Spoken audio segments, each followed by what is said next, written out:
আপনাদের সকলকে স্বাগত। নজরে বাংলা নিয়ে আপনাদের সঙ্গে রয়েছি আমি সোনিয়া। আর শুরুতে নজর রাখতেই হচ্ছে কারখানার ভিতর লরির ধাক্কায় শ্রমিকের মৃত্যুর ঘটনা। দুর্গাপুরের এই ঘটনা আপনাদের জানিয়ে রাখি, দুর্গাপুরের ইস্পাত কারখানায় রীতিমতো উত্তেজনার পরিস্থিতি তৈরি হয়।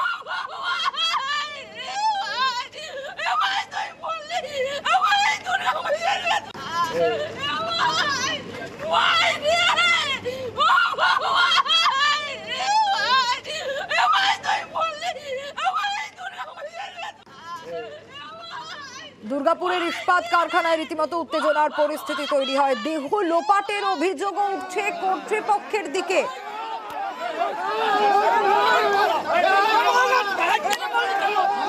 ছবি আপনারা দেখছেন, কারখানা চত্বরে রীতিমতো বিক্ষোভে অন্য শ্রমিকরাও।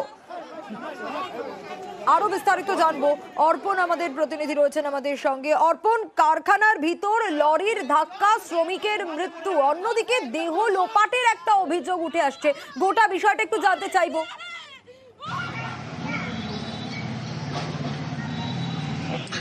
দেখো সোনিয়া, তোমায় জানি রাখি যে কাকসার যে বামুনারা শিল্প তালুক রয়েছে সেখানে কিন্তু শ্রমিক মৃত্যুকে কেন্দ্র করে ব্যাপক উত্তেজনা ছড়ায়। কারণ সেখানে কারখানার ভেতর লরির ধাক্কায় মৃত্যু হয় এক শ্রমিকের।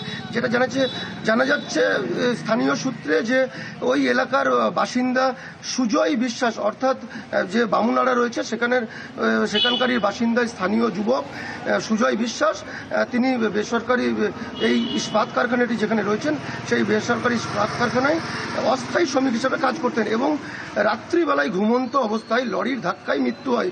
এরপর কিন্তু কারখানা কর্তৃপক্ষের বিরুদ্ধে যেটা মারাত্মক অভিযোগ উঠে আসছে যে এই মৃতদেহ কিন্তু লোপাটের চেষ্টা করছিল এবং একটি গাড়ির ভেতর, একটি সুমো গাড়ি রয়েছে, সেই গাড়ির ভেতর দেহ রেখে সেই দেহ নিয়ে যাওয়া হচ্ছিল।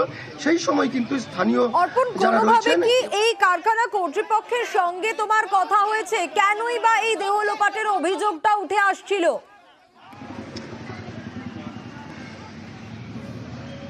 দেখো, যেটা স্থানীয় যারা শ্রমিক রয়েছে এবং স্থানীয় এলাকার বাসিন্দা তারা যেটা বলছে যে এর আগেও কিন্তু শ্রমিক মৃত্যু হয়েছে কারখানার ভেতর, এইভাবেই দেহ লোপাট করে দিয়েছে কারখানা কর্তৃপক্ষ, এমনটাই কিন্তু মারাত্মক অভিযোগ করছেন। এবং এই ঘটনার পরে কিন্তু কারখানার ভেতর তারা ভাঙচুর চালায়, অর্থাৎ স্থায়ী শ্রমিক রয়েছে, এলাকার মানুষ, তারা কিন্তু যে লরির ধাক্কায় মৃত্যু হয়েছে এবং যেই গাড়িতে করে দেহ নিয়ে যাওয়া হচ্ছিল বলে অভিযোগ, সেই দুটি গাড়ি কিন্তু তারা ভাঙচুর চালায়। ঘটনাস্থলে কিন্তু কাকসা থানার পুলিশ এসে পৌঁছায়। এরপর যে কর্তৃপক্ষ ম্যানেজমেন্টের পক্ষ থেকে যিনি দায়িত্বে রয়েছেন, যিনি ইনচার্জ রয়েছেন, তাকে ঘিরে ধরে বিক্ষোভ দেখায়, ব্যাপক মারধর করে স্থানীয় এবং শ্রমিকরা। গোটা ঘটনায় কিন্তু এখনো পর্যন্ত কাকসার যে বামুনারা শিল্প তালুক রয়েছে সেখানে কিন্তু যথেষ্ট উত্তেজনা রয়েছে।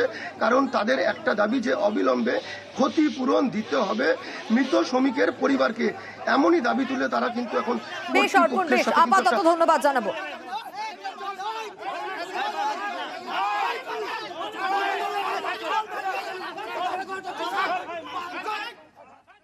ছেলেটা কাজে এসছে, এখান থেকে গাড়িটা নিয়ে এখানে মেরে দিয়েছে লরিতে। হ্যাঁ, লরিতে। আর এই যে গাড়ি এনে দাঁড় করেছে, এই দেহ পাচার করে দেবে এইসব করছে। ইন্ডিয়া কারখানাতে এইসবই করে মনে হচ্ছে, এখন যে আমরা বুঝতে পারছি এইসবই করে। এর আগেও এরকম হয়েছে? হ্যাঁ, আগেও করেছে এরকম, কোনো কাগজ নাই গাড়ি। আমরা চাইছি এনাদের সাজা। মালিকের সব রিপোর্ট হয়েছে, একটু আগে কথা হয়েছে, উনি বলছেন ঠিক আছে, যা হবে সেটা আমি জানাচ্ছি। কিন্তু যেটা দেহ লোপাটের অভিযোগ, না না, সেটা গাড়িটা এখানে কেন? আমরা এখানে শ্রমিকরা বলছে কোনো সেরকম ছিল।